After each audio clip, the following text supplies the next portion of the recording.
Me atrapé adentro porque me tocó una vez arriba, de 20 a 30 años, y que se engordó. Yo en esa época estaba como el fideo, finito. Y le vamos a dar 20.000 pesetas a los 4 que se apunten. Entramos en la fábrica y cuando nos vieron entrar, esta gente son los más gordos. Sí. Oh. Ay, Dios mío. Entramos allí a las 10 de la mañana. ¿A qué hora vaya a terminar? Digo, son las 10. A las 12 de la mañana. El camión era a la salida del túnel este. El tío se quitó del medio. Era el saco de cemento. Jesús. 600 sacos. Y dije yo, señora, no era un botella de aceite, de aquí no se escapa nadie.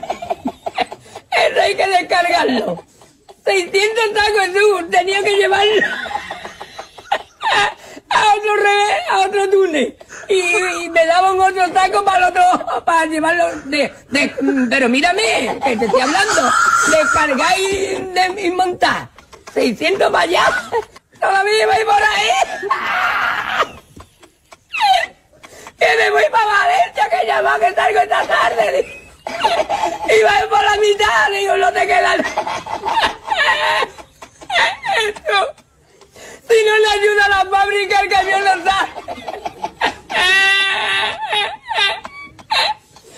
Tú me daba 1000 sacos y me caía al suelo.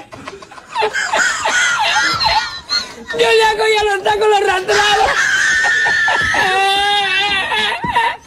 Que allí venía el camionero. Todavía está ahí por ahí. Pararon más una hora para que nos dieran el bocadillo. El camionero salió a las 12 de la noche para Valencia.